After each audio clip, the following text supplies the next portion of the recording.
দর্শক স্বাগত 7 দিনে সপ্তাহের শেষ কর্মদিবসের সন্ধ্যায় সপ্তাহের আলোচিত এবং উল্লেখযোগ্য খবরগুলো নিয়ে আমরা কথা বলবো।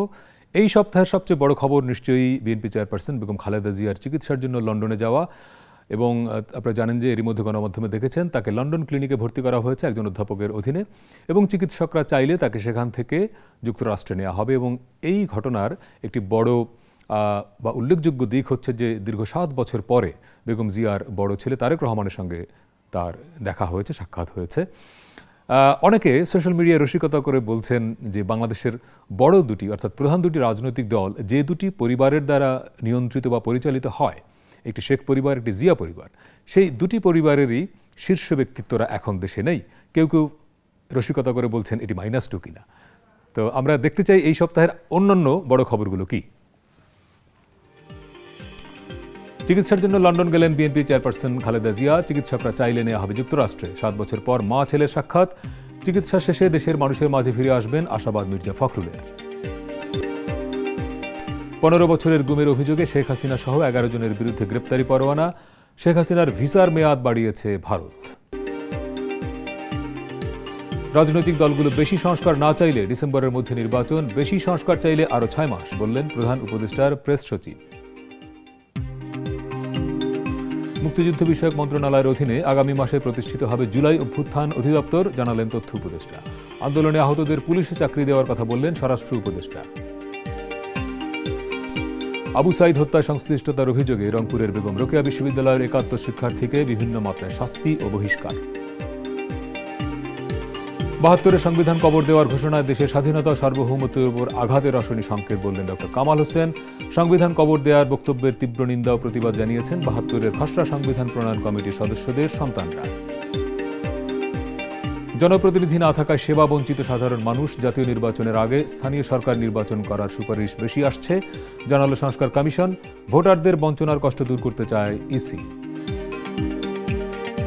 রাজনৈতিক অস্থিরতার কারণে প্রায় 4 বছর পর অর্থ বছরের প্রথম প্রান্তিকে প্রবৃদ্ধি নেমে এসেছে 1.81%। দেশে বেকার বেড়েছে, সংখ্যা 26,60,000, পরিসংখ্যান ব্যুরোর তথ্য।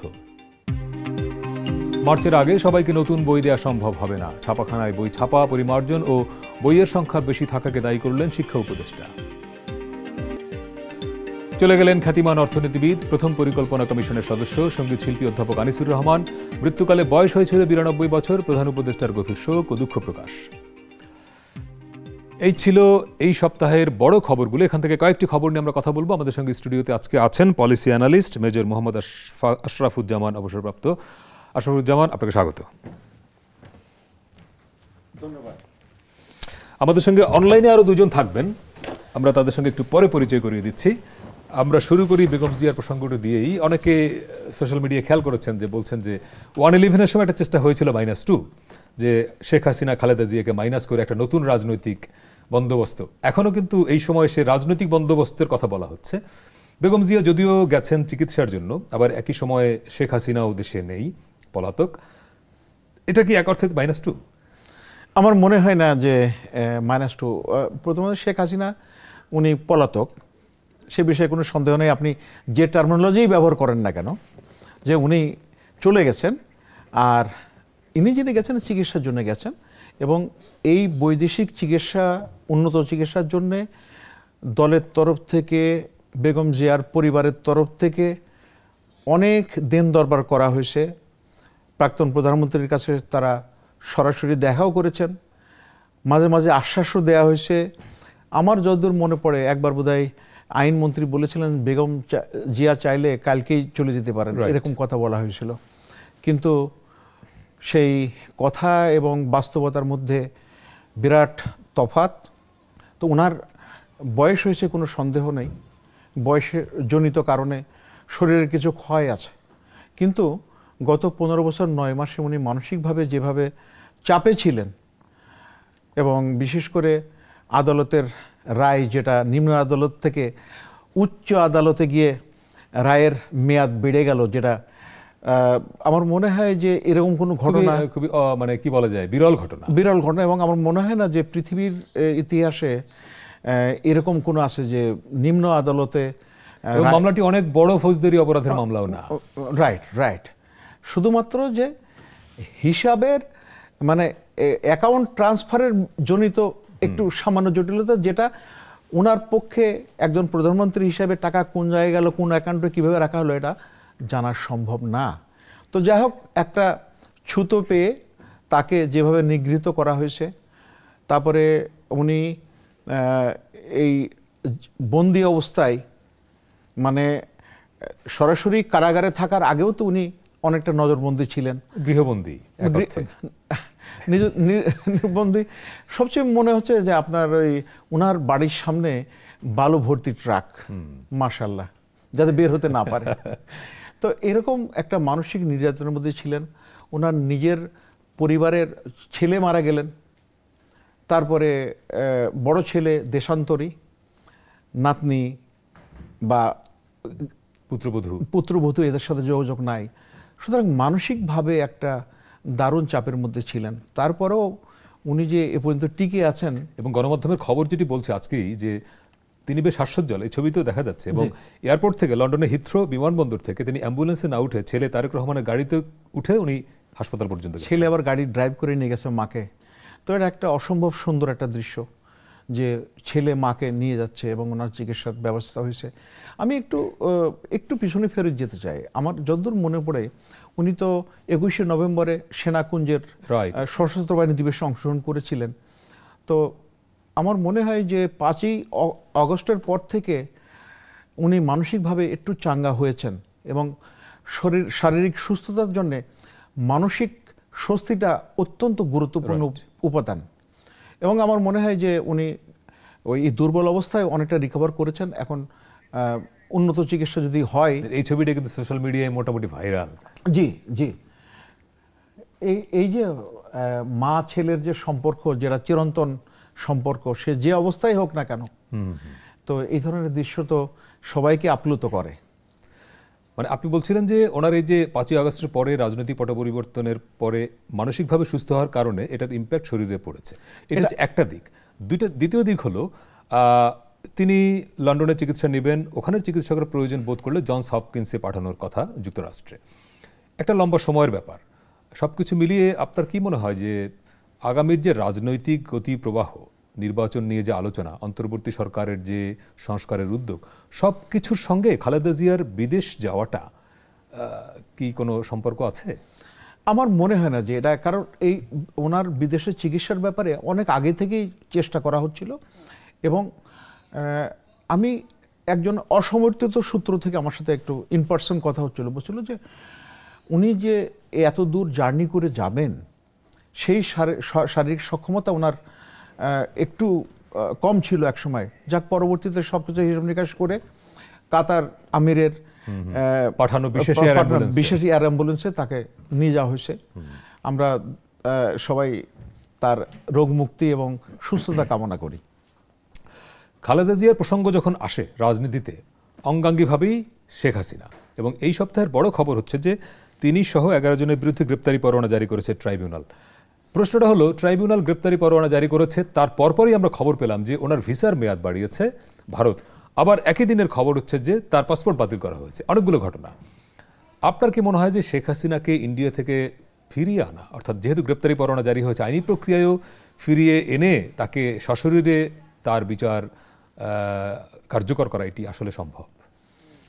আমার ব্যক্তিগত পর্যবেক্ষণে আমি যতটুকু বুঝতে পেরেছি এবং আপনার বিভিন্ন তথ্যপাত্য মানে মিডিয়ার মাধ্যমে যতটুকু দেখা যায়, প্রথমত হচ্ছে যে মানে ভারত বাংলাদেশের সম্পর্কটা, বিশেষ করে বর্তমান বিজেপি সরকার, এটা দুই দেশের সম্পর্কটা হিসাবে বিবেচনা করেননি। এটা হচ্ছে মানে শেখ হাসিনার সঙ্গে দলের সম্পর্ক এরকম, অনেকটা এরকম।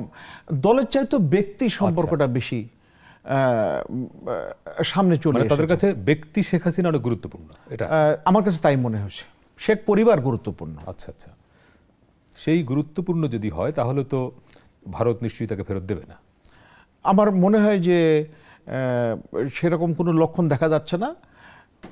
তাকে যতভাবে সম্ভব তাকে রাখা হবে। এখন শেষ মুহূর্তে তো এখন আইসিসির ওয়ারেন্ট হলে সেই হিসাবটা একটু অন্যরকম হতে পারে। তারপরেও তো আইসিসির ওয়ারেন্ট হওয়ার পরে আপনি দেখছেন যে নেতানিয়াহুর উপরে ওয়ারেন্ট এবং তার প্রতিরক্ষা মন্ত্রী আসছে, কিন্তু তারা তো অন্যান্য দেশে যাচ্ছে না।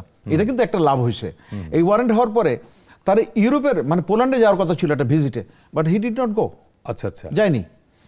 এখন তাদের সাথে হি ডিড নট গো অথবা হি কুড নট গো। আপনাকে ধন্যবাদ। একটু ভয় আছে যদি অ্যারেস্ট করে, এবং অলরেডি নেতানিয়াহুর ব্যাপারে ইউরোপের কয়েকটা দেশ বলেছে যে তারা আসলে তারা ওই তামিল করবে, অ্যারেস্ট ওয়ারেন্ট তামিল করবে। শুধুমাত্র যুক্তরাষ্ট্র তার জন্য এটা ফ্রি গো আছে। তো আমার মনে হয় না যে উনি খুব একটা বেশি দেখেছেন যে এর মধ্যে খুব একটা বেশি অন্য দেশে যাওয়ার জন্য চেষ্টাও করেনি। তো এখন যদি মনে করেন শেখ হাসিনার আইসিসি ওয়ারেন্ট হয় তাহলে হিসাবটা অন্যরকম, বাট আমাদের দেশের যেটা ইন্টারপোলের মাধ্যমে, আবার একটা এই জায়গায় আমি বিবেচনা করার জন্য অনুরোধ করছি, সেটা হচ্ছে দেখেন ইন্টারপোলের যে সমস্ত অনেকের নামেই ছিল আমাদের দেশের, কিন্তু এখন কিন্তু আর তাদেরকে অ্যারেস্ট করাও হয়নি, আবার সেই ওয়ারেন্টগুলো আবার বাতিলও করা হয়েছে। এইটা ডিপেন্ড করে কি দুটি রাষ্ট্রের মধ্যে পারস্পরিক সম্পর্কের উপর, যে উনি ফেরত দেবেন কি দেবেন না। এটা মোটামুটি এই লাইনে চলে আর কি। আর এটা তো সম্পর্কটা এটা অন্য মাত্রার সম্পর্ক। শেখ হাসিনার সাথে ভারতের বা শেখ পরিবারের সাথে ভারতের সম্পর্কটা অন্য মাত্রার। এখন শেখ হাসিনা ভারতে আছেন তো এক ধরনের রাজনৈতিক আশ্রয়, তাই না? সেইখানে তার এই যে হিন্দুস্তান টাইমস যে রিপোর্টটা করলো, তারা স্পেসিফিক বলে নাই যে কবে ভিসার মেয়াদ বাড়িয়েছে। এই ভিসার মেয়াদ বাড়ানো আসলে কিছু ম্যাটার করে শেষ পর্যন্ত? আমার কাছে কেন যেন মনে হচ্ছে ভারত চিন্তা করছে যে তোমরা যা করার করো, আমরা আমাদের মতো চলবো, আমরা চলবো, এবং শেখ হাসিনা আমাদের কাছে আছে, এটা আমাদের কাছে সবচেয়ে গুরুত্বপূর্ণ। অনেকটা এরকম মনে হচ্ছে। এই অন্তর্বর্তী সরকারের তিনটি এজেন্ডা যেটা বুঝি, তারা মোটামুটি বলেছেনও। প্রথম এজেন্ডা বা অগ্রাধিকার হচ্ছে বিচার। জুলাই অভ্যুত্থানে যে হত্যা হলো তার বিচার, বিশেষ করে আওয়ামী লীগ, শেখ হাসিনা এবং তার যারা শীর্ষ নেতা ওনাদের বিচার। 2 হচ্ছে সংস্কার, 3 হচ্ছে নির্বাচন। তিনটি কিন্তু আবার রিলেটেড। আপনি সংস্কার ছাড়া নির্বাচন যদি দিয়ে দেন তাহলে সেই নির্বাচনের পরে কি হবে, এটি একটা প্রশ্ন আছে। আবার বিচার যদি আপনি না করেন তাহলে পরবর্তী রাজনৈতিক সরকার বা নির্বাচিত সরকার এসে আদৌ বিচার করবে কিনা সেটি একটা সংশয় অনেকের মধ্যে আছে। তার মানে বিচার, সংস্কার, নির্বাচন, এই তিনটি একসঙ্গে যেতে হচ্ছে আসলে। সব মিলিয়ে আপনার কাছে এই যে অন্তর্বর্তী সরকারের প্রায় 5 মাস হয়ে গেল, আপনার কি মনে হয় সরকার রাইট ট্র্যাকে আছে? আমার কাছে মনে হচ্ছে তার রাইট ট্র্যাকে আছে, কিন্তু তাদের গতিটা একটু কম। আচ্ছা, গতিটা একটু কম। আর এটা আপনাকে একটু পিছনে ফেরত নিয়ে যাই।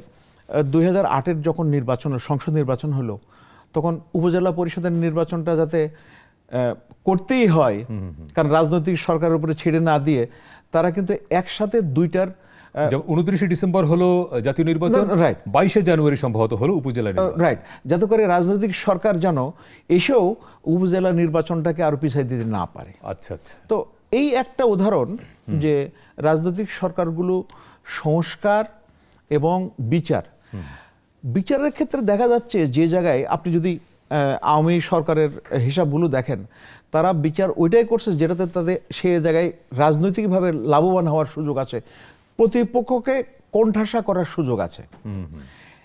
তো আমার কাছে মনে হচ্ছে বর্তমান সরকার, অর্থাৎ এই যে অন্তর্বর্তীকালীন সরকার আছে, তারা সামগ্রিকতার উপরে জোর দিচ্ছেন, যে উইচ হান্টিং না, যে উনি ওটা করছেন সেই জন্য এইটা, মানে প্রতিহিংসা না। আমার কাছে মনে হচ্ছে যে জনগণের প্রত্যাশা, জনমানুষের প্রত্যাশার সাথে সঙ্গতি রেখেই বিচারটাকে আগায় নেওয়ার চেষ্টা করছেন।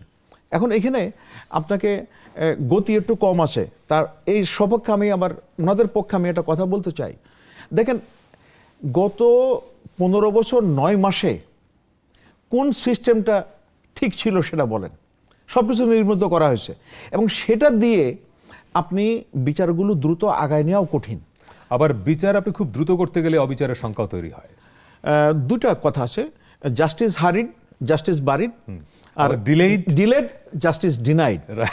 দুইটাই সমস্যা আছে। এখন হচ্ছে এই মধ্যম পন্থা করার দরকার। তবে জাস্টিস হারিড দরকার হয় অনেক সময়, কি জানেন, যে এমার্জেন্সি সিচুয়েশনে আপনি অত সময় পাবেন না। কিন্তু আপনাকে যে কোনো বিচার করতে গেলে, ধরেন শেখ হাসিনার বিচার করতে গেলে পারসেপশন একরকম, আর আদালত বিচারক যখন রায় দিবেন, বিচার করবেন, ওনার তো এভিডেন্স লাগবে।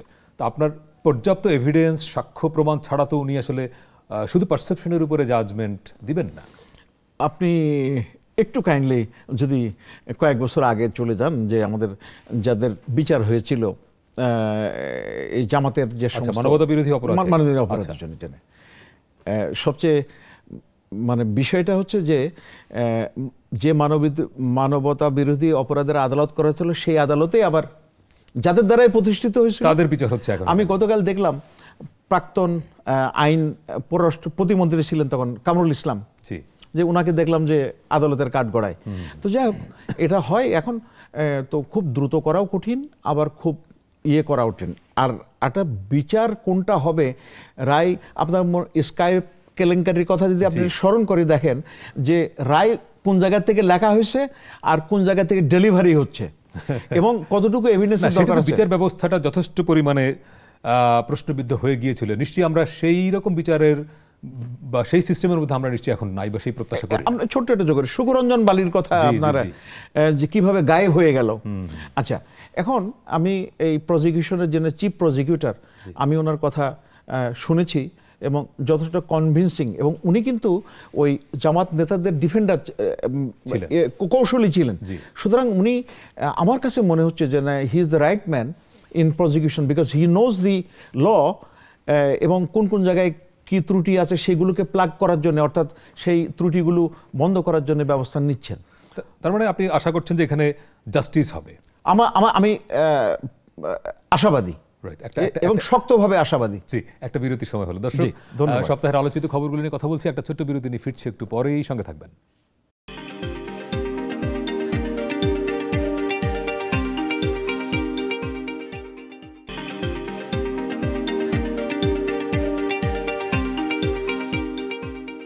দর্শক, বিরতির পরে আবারও স্বাগত। 7 দিনে সপ্তাহের আলোচিত এবং উল্লেখযোগ্য খবরগুলো নিয়ে কথা বলছি। আমাদের সঙ্গে স্টুডিওতে আছেন policy analyst major Mohammad Ashrafuzzaman, এবং আমাদের সঙ্গে অনলাইনে যুক্ত হয়েছেন আবহাওয়াবিদ ডক্টর শামীম হাসান ভুইয়া। জনাব শামীম হাসান ভুইয়া, এই সপ্তাহের একটা বড় খবর যে সেটা হলো যুক্তরাষ্ট্রে ব্যাপক মাত্রায় তুষার ঝড়, ইমার্জেন্সি, তারপরে আবার দাবানল লস অ্যাঞ্জেলেসে। একই সঙ্গে আবার আমরা দেখছি যে সৌদি আরবের 3টি প্রধান শহর মক্কা, মদিনা, জেদ্দায় বন্যা, এবং সেখানেও রেড অ্যালার্ট। আবার বাংলাদেশে শৈত্যপ্রবাহের মধ্য দিয়ে আমরা আছি। এই যে পৃথিবীর এই যে ঘটনাগুলো ঘটছে আবহাওয়ায়, এই সময় এটি কি খুব স্বাভাবিক? প্রকৃতপক্ষে গত কয়েক বছর যাবৎ কিন্তু আপনি লক্ষ্য করবেন যে আমাদের যে গ্রীষ্মকালে প্রচন্ড তাপদাহ হয়েছে, এবং এক বছরের রেকর্ড কিন্তু আরেক বছর ভাঙছে। যেমন 23-এর ছিল সবচেয়ে বেশি উষ্ণ তাপমাত্রা সারা গ্লোবে, এরপরে 24 সালে সেই 23 সালের রেকর্ডকে ভেঙে আবার বেশি হয়েছে তাপমাত্রা। তো এই সকল কারণে কিন্তু শুধুমাত্র যে গরমই বাড়বে তা নয়, পুরো যে আবহাওয়ার সিস্টেমটা, এই সিস্টেমটা কিন্তু অনেক ধরনের পরিবর্তন ঘটে যায় এই গ্লোবাল ওয়ার্মিং এর কারণে। এবং সেক্ষেত্রে আমরা দেখতে পাচ্ছি যে আমাদের যে সকল মরুময় অঞ্চল, যেখানে বৃষ্টি খুব কম হয়, সেই সকল অঞ্চলে অতি ভারী বৃষ্টি হচ্ছে। আবার কখনো দেখা যাচ্ছে যে শীতও বেড়ে যাচ্ছে।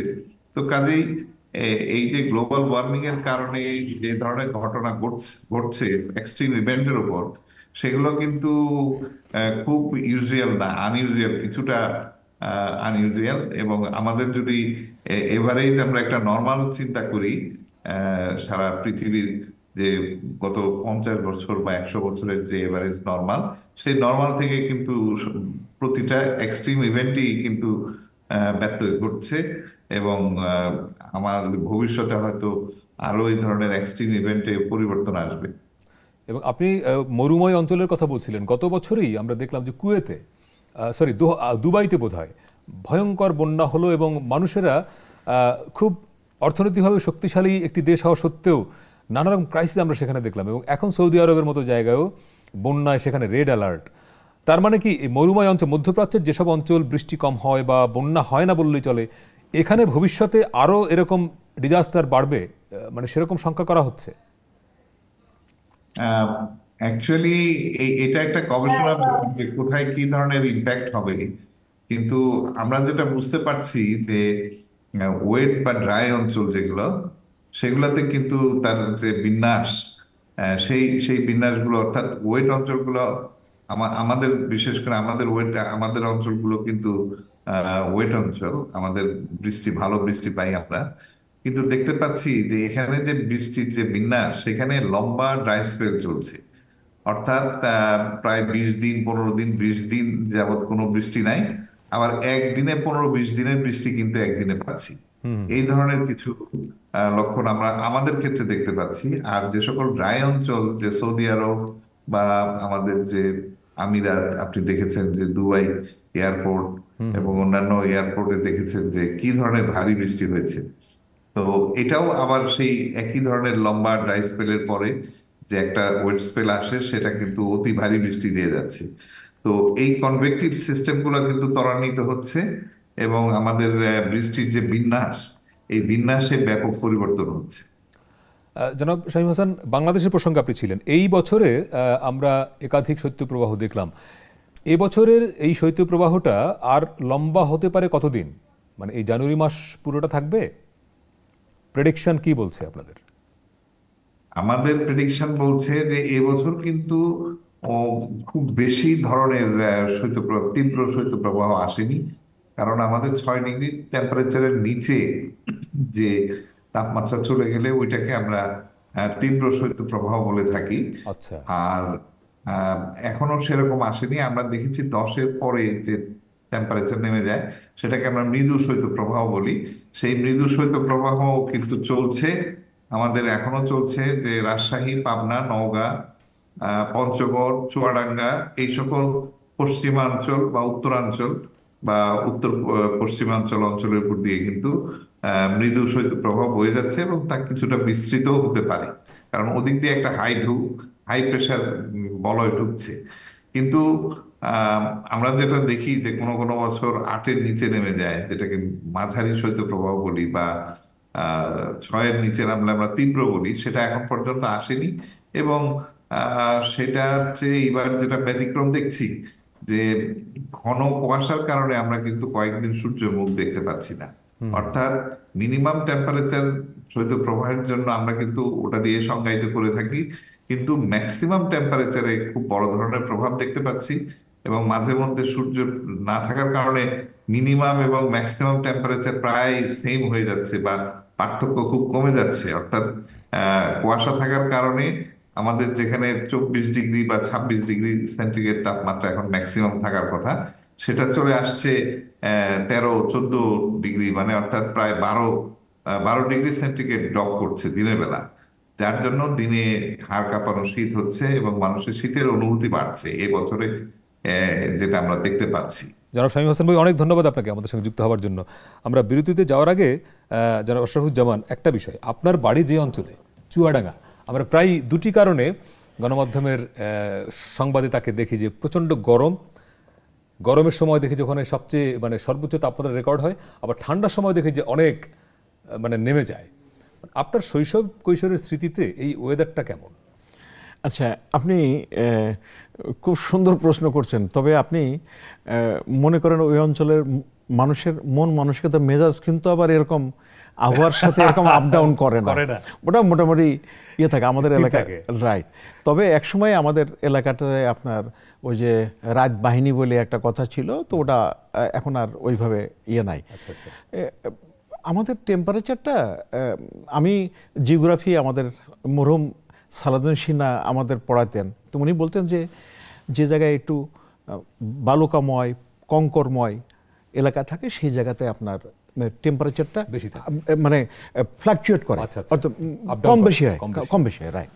এই মরুভূমির মধ্যে আপনি দেখবেন যে যে সে জায়গায় তাপমাত্রা অনেক কমে যায়, দিনের বেলা অনেক বেশি যায়। তা আমাদের অঞ্চলে প্রথমত হচ্ছে আমার যে বাড়ি চুয়াডাঙ্গা অঞ্চলে, ওখানে নদীর সংখ্যা তুলনামূলকভাবে কম এবং ফারাক্কার প্রভাবে মাশাআল্লাহ নদীগুলো ইন্তেকাল করেছে। বর্ষার মধ্যে আবার একটু জাগ্রত হয়।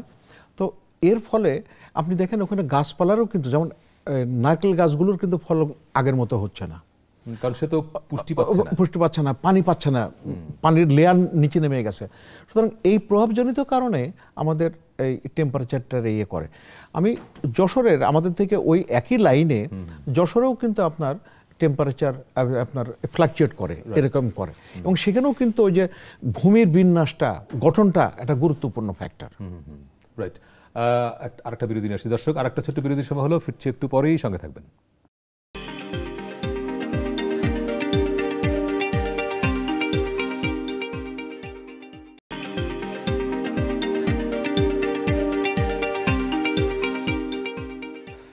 দর্শক, বিরতির পরে আবারও স্বাগত। 7 দিনে সপ্তাহের আলোচিত এবং উল্লেখযোগ্য খবরগুলো নিয়ে কথা বলছে। আমাদের সঙ্গে স্টুডিওতে আছেন পলিসি অ্যানালিস্ট, অবসরপ্রাপ্ত মেজর আশরাফুজ্জামান। অনলাইনে আমাদের সঙ্গে যুক্ত হয়েছেন দৈনিক ইত্তেফাকের রাজনীতি ও নির্বাচন কমিশন বিষয়ক সম্পাদক সাইদুর রহমান। সাইদুর রহমান, এই সপ্তাহের একটি বড় খবর আপনি খেয়াল করেছেন যে নির্বাচন সংস্কার কমিশন, মানে নির্বাচন ব্যবস্থা সংস্কার কমিশন কাজ করছে, সেই সঙ্গে স্থানীয় সরকার কমিশনও কাজ করছে।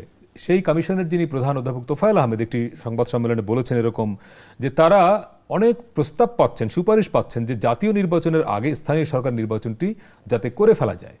আপনি যেহেতু অনেকদিন ধরেই এই বিষয়গুলো নিয়ে কাজ করেন, জাতীয় সংসদ নির্বাচনের আগে যদি একটি স্থানীয় সরকার নির্বাচন করা হয়, সেটি কতটা যৌক্তিক এবং এটি কতটা প্রয়োজন এই সময় আসলে? জি, ধন্যবাদ।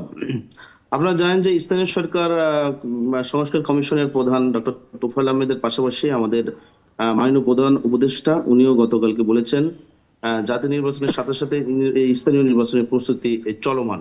জি, কিন্তু আপনারা জানেন যে একটি জাতীয় নির্বাচন অনেক বড় কর্মযজ্ঞ এবং এটি সম্পন্ন করতে ইলেকশন কমিশনের অনেক সময় লাগে।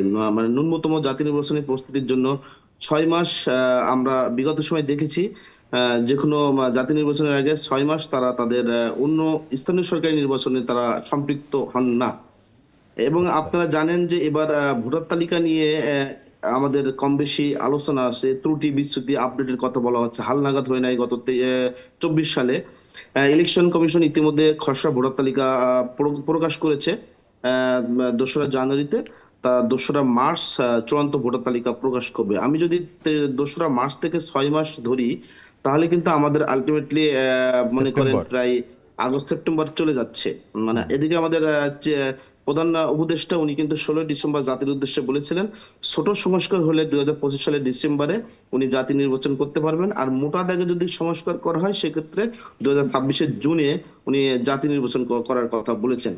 এখন আমাদের হাতে কিন্তু যদি আমরা 2025 ডিসেম্বরকে ধরি, সেক্ষেত্রে কিন্তু ইলেকশন কমিশনের এই মুহূর্তে স্থানীয় সরকার নির্বাচন করার মতো সময় নাই। কারণ জাতীয় নির্বাচন করার পরে ওনাদেরকে বেশ কিছু করার পূর্বে বেশ কিছু কাজে হাত দেওয়া লাগবে। তার ভিতরে অন্যতম হলো সীমানা পুনর্নির্ধারণ, তারপর হলো নতুন রাজনৈতিক দলের নিবন্ধন, পর্যবেক্ষকদের নিবন্ধন, এরপরে আপনারা জানেন ভোট কেন্দ্রের স্থাপন আছে, আপনার নির্বাচনী কর্মকর্তা নিয়োগ আছে, বড় অনেক কাজ তাদের। এখন এই এত বিশাল কাজের ভিতরে যদি ওনারা স্থানীয় সরকার নির্বাচনে হাত দিয়ে মানে কার্যক্রম শুরু করেন, সেক্ষেত্রে যে সমস্যাটা হবে আমার কেন জানি মনে হয় 2026 সালের জুনে ওনারা জাতীয় নির্বাচন করতে পারবেন না। কারণ আমরা বিগত সময় দেখেছি যে ইউনিয়ন পরিষদের নির্বাচন 5 ধাপ 6 ধাপে ওনারা সম্পন্ন করেছেন, এবং 5 ধাপ 6 ধাপে সম্পন্ন করার জায়গা থেকে কিন্তু ইলেকশন কমিশন যদি আমি ধরি জুন থেকেও স্থানীয় সরকারি নির্বাচনটা শুরু করবেন, সেক্ষেত্রে কিন্তু ওনাদের ন্যূনতম 6 থেকে 7 মাস লাগবে আপনার স্থানীয় সরকারের ইউনিয়ন পরিষদ নির্বাচন সম্পন্ন করতে। তা আমরা জুন থেকে যদি 7 মাস ধরি, তাহলে ফেব্রুয়ারি চলে যাচ্ছে প্রায় আপনার স্থানীয় সরকারের ইউনিয়ন পরিষদ নির্বাচন সম্পন্ন করতে। এর ভিতরে আরো কিছু সমস্যা জায়গা আছে। আপনারা জানেন যে স্থানীয় সরকার নির্বাচন দলীয় হবে না নির্দলীয় হবে সেটা একটা রাজনৈতিক বিতর্ক, এবং আমাদের বর্তমান স্থানীয় সরকার আইনে আপনার সবগুলো নির্বাচন দলীয় প্রতীকে করার যে বিধানটা আছে সেটা কিন্তু একটা সংশোধন করা লাগবে। যদিও আমাদের প্রধান উপদেষ্টা উনি বলেছেন যে ওনারা নির্দলীয় প্রতীকে আইনটা একটা অধ্যাদেশ দিয়ে নিশ্চয়ই সংশোধন করে ফেলা যাবে, সেটি হয়তো জটিল না। আইন সংশোধন তো অনেক বড় কাজ না, কিন্তু আপনি যেটা বলেন প্রস্তুতি, একটা নির্বাচন করতে গেলে তো হিউজ কর্মযজ্ঞ আসলে, এবং এটি খুব গুরুত্বপূর্ণ পয়েন্ট যে যদি স্থানীয় সরকার নির্বাচনের এই বড় যজ্ঞ শুরু করতে হয়, তাহলে জাতীয় নির্বাচনটা আবার অনেক বেশি পিছিয়ে যাবে, এবং সেক্ষেত্রে আবার রাজনৈতিক দলগুলোর সঙ্গে একটা সংকট তৈরি হবে কিনা। স্থানীয় সরকার নির্বাচনের জন্য তো আপনি নিজেও জানেন, আপনি ইলেকশন নিয়ে অনেকদিন কাজ করেছেন, জাতীয় নির্বাচনের যে প্রস্তুতির দরকার, এই প্রস্তুতির ভিতরে যে টাইম ফ্রেমওয়ার্কটা আমাদের সরকার থেকে নির্ধারণ করে দেওয়া হয়েছে, এর আগে আসলে স্থানীয় সরকার নির্বাচন করাটা ইলেকশন কমিশনের জন্য একটা মানে অতিরিক্ত প্রেসার হয়ে যাবে, এবং সেটা আদৌ তারা পারবে কিনা সেটাও একটা সন্দিহান। কারণ স্থানীয় সরকার নির্বাচনের জন্য কোনো রাজনৈতিক দলের পক্ষ থেকে কিন্তু তারা দাবিও করি নাই যে জাতীয় নির্বাচনের আগে স্থানীয় সরকার নির্বাচন দরকার। এই দাবিটা কিন্তু ছাত্রদের পক্ষ থেকে আসছে। হ্যাঁ, এখন ছাত্রদের পক্ষ থেকে আসছে। আমি যদি বলি স্থানীয় সরকার নির্বাচনটা যদি এই মুহূর্তে ইলেকশন কমিশন আয়োজন করে, তাহলে সংখ্যা সংকটের একটা জায়গা তৈরি হবে। সেই সংখ্যা সংকটের জায়গাটা হলো এরকম যে স্থানীয় সরকার নির্বাচন কেন্দ্র করে বাংলাদেশে বড় ধরনের সহিংসতা তৈরি হয়, এবং আমরা আমাদের যতগুলো স্থানীয় সরকার নির্বাচন এ পর্যন্ত সম্পন্ন হয়েছে সবগুলোতে একটা সহিংসতা রূপ নিয়েছে। এখন মনে করেন সামনে যদি স্থানীয় সরকার নির্বাচন হয়, সেখানে হানাহানি হবে এবং একটা বিশৃঙ্খল পরিস্থিতি তৈরি হবে। সাইদুর রহমান, একটা প্রশ্ন, যে কারণে স্থানীয় সরকার নির্বাচন আগে দেওয়ার কথা বলা হচ্ছে, এখন কিন্তু আপনি জানেন স্থানীয় সরকার প্রতিষ্ঠানগুলোয় কোনো জনপ্রতিনিধি নাই, সবাইকে সরিয়ে দিয়ে প্রশাসক বসানো হয়েছে, এবং আমরা গণমাধ্যমে খবর দেখছি যে সাধারণ মানুষ তাদের দৈনন্দিন সেবা নিতে গিয়ে ভোগান্তির মধ্যে পড়ছেন। এই কারণে বলা হচ্ছে যে দ্রুত যদি স্থানীয় সরকারগুলোকে জনপ্রতিনিধিদের হাতে ছেড়ে দেওয়া যায়, মানুষের এই কাজগুলো সহজ হবে। যুক্তি হচ্ছে এই। না না, সহজ হবে এটা ঠিক আছে, আপনার সাথে আমি এখানে একমত। এখনো কিন্তু স্থানীয় সরকারের যদি ইউনিয়ন পরিষদের জায়গাগুলো আমি দেখি, ইউনিয়ন পরিষদ কিন্তু অসল নাই। ইউনিয়ন পরিষদে কিন্তু সচিব আছে। জানেন যে ইউনিয়ন পরিষদের অন্যতম প্রশাসক হিসেবে আমরা যদি ধরি যে তাদের যে প্রশাসনিক কর্মকাণ্ড, সে কিন্তু একজন সচিব পরিচালনা করেন। আর যদি আমি চেয়ারম্যানের প্রসঙ্গ আসি, যে অনেক জায়গায় চেয়ারম্যান নাই, সেটা কিন্তু প্যানেল চেয়ারম্যান দেওয়া হয়েছে মেম্বারদের ভিতর থেকে, যারা মেম্বার আছেন সেখান থেকে। এবং দেখবেন যে যে জায়গায় হলো ইউনিয়ন পরিষদ বিলুপ্ত করা হয়েছে বা কোনো কার্যক্রম নাই, সেখানে কিন্তু বিভিন্ন উপজেলা কর্মকর্তাদের, কৃষি কর্মকর্তা, মৎস্য কর্মকর্তা বা আদার্সদেরকে দায়িত্ব দিয়ে কার্যক্রম পরিচালনা করা হচ্ছে। ইউনিয়ন পরিষদ কার্যকারিতা যে নাই, বিষয়টা কিন্তু আবার এমন না, ইউনিয়ন পরিষদের কার্যক্রমও কিন্তু চলমান।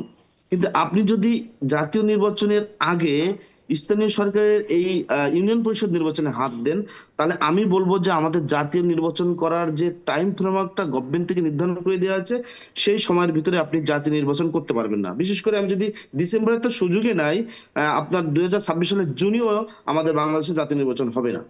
অনেক ধন্যবাদ হয়ে যাবে গভর্নমেন্টের ইলেকশন কমিশনের জন্য। অনেক ধন্যবাদ জনাব সাইদুর রহমান।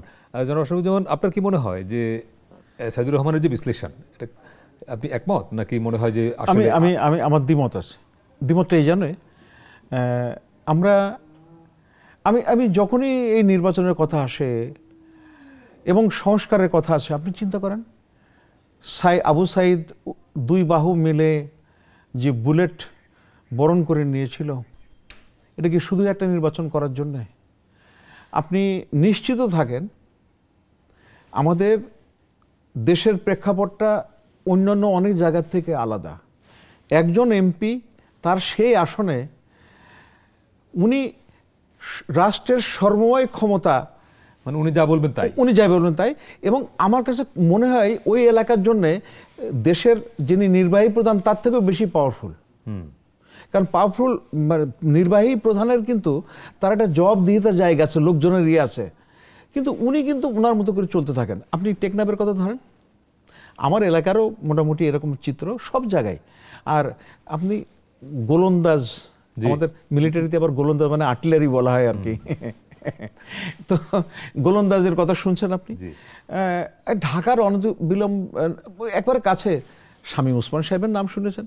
ও বাই দ্য বাই, দেখলাম যে উনি একটা এখন এটা ইয়ে করা, এই ছবিটা আগের কিনা আমরা জানি না, ফটোশপ করা কিনা আমি জানি না, এটা হতে পারে, এটা অন্য আলোচনা। রাইট।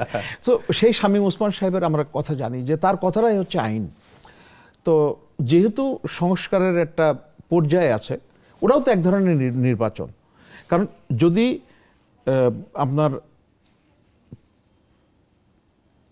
সংসদ সদস্যর অধীনে বা তার সুপারভিশনে এটা অবশ্যই হবে, এবং তার পছন্দের প্রার্থীরাই হয়ে আসবে। আপনি বলছেন যে জাতীয় নির্বাচনে পরে যদি হয়, তাহলে সেই নির্বাচনে এমপিদের খবরদারি করার একটা সংখ্যা থেকে যাবে, এবং আগে করলে এই সংখ্যাটা থাকবে না। সংখ্যা থাকবে না, বাস্তবে হবে। আপনি সংখ্যার কিছু নেই, এটা হবেই। এবং আরেকটা যুক্তি বলা হয় যে যেহেতু দলীয় প্রভাব থাকবে না, স্থানীয় এমপির প্রভাব থাকবে না, লোকালি যারা একটু ভালো মানুষ, ভদ্র মানুষ, নন পলিটিক্যাল তারা জয়ী হওয়ার একটা সম্ভাবনা তৈরি হবে। এক্স্যাক্টলি, এটার সুযোগটা অনেক বেশি তৈরি হবে। কিন্তু সাইদুর রহমান যে জায়গাটায় ফোকাস করছেন যে এইটা করতে গিয়ে আপনি জাতীয় নির্বাচন অনেক বেশি পিছিয়ে যাবেন। আচ্ছা, জাতীয় নির্বাচন যদি পিছিয়ে যায় তাহলে অসুবিধাটা কি? সেটা তো অন্য আলোচনা। না না, আমি বলি, মনে করেন যে 2-6 মাস যদি পিছিয়ে যায় তাহলে অসুবিধাটা কোথায়? সেটি অসুবিধাটা আমার ব্যক্তিগত মতামত। আপনার একটি প্রশ্ন, এটি নিয়ে নিশ্চয়ই অনেক আলোচনা আরো করা যাবে। আর একটা বিরতি নিয়ে আসছি, আপনার প্রশ্নের উত্তরটা কিছুটা আমি দেওয়ার চেষ্টা করবো। দর্শক, আর একটা ছোট্ট বিরতির সময় হলো, সঙ্গে থাকবেন।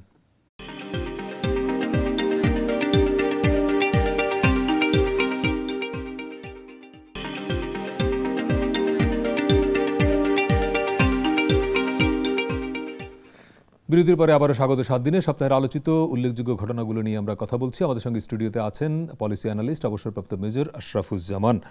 আপনি যে প্রশ্নটা করেছিলেন, আমি জানি না, আমি তো হোস্ট, আমি তো উত্তর দিব না, কিন্তু তারপর আপনার সম্মানে দিচ্ছি যে কেন জাতীয় নির্বাচনটা পিছিয়ে গেলে অসুবিধাটা কি। ধরেন দুটি কারণে। একটা, অনির্বাচিত সরকার আসলে সর্বোচ্চ কতদিন ক্ষমতায় থাকবে, যেই বিতর্কটা 111-এর সময় ছিল, যে তারা 2 বছর ক্ষমতায় ছিল, এবং তার ফলে কি হয়েছে, তারা অনেকগুলো, এখন যেমন সংস্কারের শব্দটা শুনি, সংস্কার শব্দটা তখনও ছিল, অনেক উদ্যোগ নেওয়া হয়েছিল, শেষ পর্যন্ত আমরা দেখলাম যে কোনো সংস্কার হয়নি, উপরন্তু অর্থনীতির দারুণ ক্ষতি হয়েছে। এটা হচ্ছে এক। দ্বিতীয়ত, নির্বাচনের প্রশ্ন, জাতীয় নির্বাচনের প্রশ্ন আসতো না, মানুষ এটি নিয়ে কথা বলতো না যদি রাষ্ট্রের অন্যান্য বিষয়গুলো নিয়ে তাদের মধ্যে অস্বস্তি না থাকতো। আপনার কি মনে হয় যে অর্থনীতি, আইন শৃঙ্খলা, রাষ্ট্রের যে প্রাতিষ্ঠানিক সংস্কারের কথা আমরা বলি, সব জায়গা কি ঠিকঠাক হয়ে যাচ্ছে বলে আপনার মনে হয়? যদি না হয় তাহলে কি রাজনৈতিক সরকার বা নির্বাচিত সরকারের হাতে ক্ষমতা দিয়ে দেওয়াই ভালো না? আমি যদি ঠিক আক্ষরিক অর্থে আপনার কথাটাকে নিই, তাহলে আমি বলতে পারি, তাহলে নির্বাচনটা কেন আগামী 3 মাসের মধ্যে দিচ্ছেন না? আপনার তত্ত্বাবধায়ক সরকার যারা ছিল 111 বাদে, তাদের সবাই 3 মাসের মধ্যে নির্বাচন দিয়েছে না। কিন্তু এই একটা জিনিস আমি জানি না মাথায় মানুষের ঢুকছে যে ওরা তো 90 দিন না, আরো আগে 80 দিনের মধ্যে তারা নির্বাচন করছে। হ্যাঁ, করেছে, 80 দিনের মধ্যে নির্বাচন করছে, বিকজ তার আগে সব কিছু ঠিক ছিল। আচ্ছা, মানে আপনি এই সরকারকে বলছেন যে সেই তত্ত্বাবধায়ক সরকারের মতো সরকার না। আপনি এই সরকারকে নদীর মাঝখানে ছেড়ে দিয়েছেন, নৌকা ফুটা, আচ্ছা, বৈঠা নাই, আবার আকাশে ঝড়, এরকম একটা পরিস্থিতি আমার মনে হয় বর্তমান সরকার আছে। তো সেটা আছে। আর আমাদের হচ্ছে কি, প্রত্যাশার বেলুনটা কিন্তু অনেক প্রসারিত। তো এখন আপনি যদি এই যে আবু সাইদের কথা একটু আগে যেটা বললাম, প্রত্যাশা আছে কি একটা পরিবর্তন, সেই পরিবর্তনের জন্য একটা সময় দরকার। রাজনৈতিক দলগুলো সবসময় যাবে, কারণ রাজনৈতিক দলগুলো নির্বাচন না হলে তো তাদের হচ্ছে না, তারা তো নির্বাচনমুখী, এবং তাদের জন্য নির্বাচন চাওয়াটা অত্যন্ত সহজ। এখন এই প্রসঙ্গে আমি আমাদের বর্তমান তত্ত্বাবধায়ক সরকার, অন্তর্বর্তীকালীন সরকারের প্রধান এটা বলেছিলেন যে রাজনৈতিক দলগুলো সংস্কার না চাইলে, না, বাইরে একরকম বলে, আচ্ছা, মানে বক্তৃতায় একরকম বলে, কিন্তু আসলে তারা আমাদের কাছে এসে অন্যরকম কথা বলে। আপনি চিন্তা করেন সুষ্ঠুভাবে, প্রথমত আমি ওনাদের পক্ষ নিয়ে কথা বলছি না, কারো বিপক্ষে কথা বলছি না, যে ওনারা যে সমস্ত সংস্কারের যে বিষয়গুলো করে কাজ করছেন, এগুলো কি আমরা গত 33 বছর, আমি যদি 1991 সাল থেকে শুরু করি আর আজকে 2024, এই 33 বছরের কিন্তু সুনীল গঙ্গোপাধ্যায়ের সেই কেউ কথা রাখেনি। এখন কিছু কথা রেখেছে, কিন্তু বাকি অনেক কথাই রাখেনি, এবং যেগুলো গুরুত্বপূর্ণ সেগুলো কথা রাখেনি। তো যা হোক, এটা দোষারোপ না, বাস্তবতার নিরিখের জন্য, বাস্তবতা তুলে ধরতে গিয়ে আমি কথাটা বললাম। তো এখন এগুলো হবে, একটুখানি সময়টা দেওয়ার জন্য, যাতে করে এটা হয়, রাজনৈতিক বলবে। এবং আমি নিশ্চিত যে অনেক বড় বড় রাজনৈতিক দলগুলো, অনেকগুলো তাদের পক্ষে এগুলো করা সম্ভব হয় না, কারণ নানা কারণে আপনার চাপ থাকে। আপনি এই জায়গায় আমি ছোট্ট একটা প্রসঙ্গ আনছি, প্রফেসর ইউনূসের মতন একটা মহিউর যদি সামনে উপরে না থাকতেন, এই জায়গায় যদি এই অস্বস্তিকর পরিবেশে অন্য সরকার থাকলে, ভারত যেভাবে চারিদিক দিয়ে চেপে বসেছে, কি করতো বলেন তো আমারে? ওনার একটা কথার মূল্য শুধু ওরা বিবেচনা, কারণ তার অন্যান্য দেশের রাষ্ট্রপ্রধানরা তাকে যেভাবে মূল্যায়ন করে এবং ওনার কথাটাকে যেভাবে গুরুত্ব দিয়ে বাস্তবায়নের সাহায্য করার চেষ্টা করে, অন্য যদি আপনি চিন্তা করে দেখেন অন্য কোনো লোক হলে সেটা করতে পারতো কিনা। এবং আমাদের মনে রাখতে হবে যে আমাদের মোমেন সাহেবের ভাষায় স্বামী স্ত্রীর সম্পর্ক তো আমরা খুব দুরবস্থার মধ্যে আছি। আপনি এই প্রথমেই যে প্রসঙ্গটা তুললেন শেখ হাসিনার ব্যাপারে, আশ্রয় দেওয়ার ব্যাপারে, তাকে পাসপোর্টের মেয়াদ বাড়ানোর ব্যাপারে, ভিসার মেয়াদ বাড়ার ব্যাপারে তো কতগুলো ব্যবস্থা নিয়েছেন। সুতরাং আমাদের এই একটা বড় থ্রেট কিন্তু রয়ে গেছে। এবং আপনি যদি ভারতের মিডিয়াগুলো দেখেন, তারা কিভাবে, আমরা একটা স্বাধীন দেশ, কিন্তু তারা কিভাবে কলকাতার মতো ইয়ে থেকে মানে রিপাবলিক বাংলা টিভি যেটা ধরেন ওইভাবে পপুলার কোনো চ্যানেলও না, রাইট, তারা পারলে প্রতিদিন সরকার ফেলে দেয়। আমি রিপাবলিকান টিভির ইংলিশ ভার্সন শুনছি, এই যে অর্ণব গোস্বামী, সে যেভাবে একটা স্বাধীন দেশ নিয়ে কথা বলে, এটা অকল্পনীয়। আমাদের মেঠো বক্তারাও এইভাবে কথা বলে না। রাইট, না এটা কোনো জার্নালিস্টিক মানে মিনিমাম এথিক্সের মধ্যেই পড়ে না। কিন্তু আপনি দেখেন তাদের কিন্তু তাদের পলিটিক্যাল কাভার আছে, তাদের গভর্নমেন্ট তো কোনোদিন বলে নাই যে তোমাদের এইভাবে বলা ঠিক না। রাইট, আমাদের দেশের কোনো সংবাদ মাধ্যম যদি কিছু বলে, তাহলে তো যদি প্রতিক্রিয়া আসে তখন তারা তো বলে যে না আপনাদের ঠিকানা, আমরা দুঃখিত। এরকম একটা কি একটা ইনসিডেন্টের ব্যাপারে আমাদের বলেছে। আপনি নির্বাচনের প্রসঙ্গে ছিলেন, আমাদের একদম প্রায় শেষ সময়, 30-40 সেকেন্ডে যদি আপনি বলেন, আপনার কি মনে হয় যে নির্বাচনটি আসলে জাতীয় নির্বাচন এই বছরের ডিসেম্বরের মধ্যে হওয়া সম্ভব? আমার কাছে বাস্তবতা মনে হচ্ছে না। এটা কোন পর্যন্ত যেতে পারে মনে হয়? আমার মনে হয় যে মোটামুটি 26-এর মাঝামাঝি থেকে 26-এর শেষ, এরকম সময়ের মধ্যে হবে বলে আমার মনে হচ্ছে। এই সময়ের মধ্যে দেশের অবস্থা কি হবে আসলে? রাজনৈতিক দলগুলোর যে চাপ তৈরি হবে সেটা সরকার সামলাতে পারবে? এখন প্রথমটা হচ্ছে ওই যে যদি আমি ওই কথাটা ধরি যে মেঠো বক্তৃতা একরকম আর বাস্তবতা একরকম, সেটা একটা ব্যাপার। ধরুন হচ্ছে আমার মনে হয় যে প্রফেসর ইউনূসের সরকার, আমার কাছে ওই একটা কষ্ট লাগে কি, উনি যখন দায়িত্ব নিয়েছেন কিন্তু ধরি মাছ না ছুঁই পানি না করে একেবারে সিরিয়াসলি ভালো ছাই দিয়ে ভালো ধরে, এইটা না করলে হবে না। আর আরেকটা বলা হচ্ছে এনজিও সরকার, এটা কেন যেন বলা হচ্ছে আমি জানি না। অত কয়েকজন এনজিও ব্যাকগ্রাউন্ডের লোক আছে, ওনারা কথা সুন্দর বলেন, একটু ইয়ে ধরনের, কিন্তু বাস্তবে প্রশাসন চালানোর অভিজ্ঞতাটা একটু অন্যরকম। রাইট, এখানে এটা দক্ষতার বিষয়, দক্ষতার বিষয়। এবং এই চ্যালেঞ্জগুলোর সাথে পরিচিত না হলে এগুলো করা খুব মুশকিল। ছোট্ট একটা কথা উদাহরণ দিচ্ছি আপনাকে। একজন পলিটিশিয়ান কিন্তু উনি নানা কিসিমের মানুষের সাথে প্রতিদিন নিত্য ওনার যোগাযোগ হচ্ছে, সুতরাং ওনার পক্ষে একটু শুনে আঁচ করা সম্ভব। কিন্তু যারা ওই টেকনিক্যাল ব্যাকগ্রাউন্ডের টেকনোক্র্যাট যাদেরকে আমরা বলি বা এনজিও ব্যাকগ্রাউন্ড বলি, তারা কিন্তু এই ধরনের জিনিসের সাথে অভ্যস্ত নন। ইভেন কি প্রফেসর ইউনূসের গ্রামীণ ব্যাংক, উনি যখন এমডি ছিলেন, তো ওনার যে এক কথায় যেভাবে বাস্তবায়িত হচ্ছে, কিন্তু রাষ্ট্রের ব্যাপারে তো রাষ্ট্র আর এনজিও বা প্রতিষ্ঠান এক। Right right. অনেক অনেক ধন্যবাদ জানাব আশরাফুজ্জামান আমাদের সময় দেওয়ার জন্য। দর্শক, এই ছিল আমাদের আজকে 7 দিনে। কথা হবে আগামী বৃহস্পতিবার ওই সপ্তাহের বড় এবং আলোচিত খবরগুলো নিয়ে। সে পর্যন্ত ভালো থাকবেন,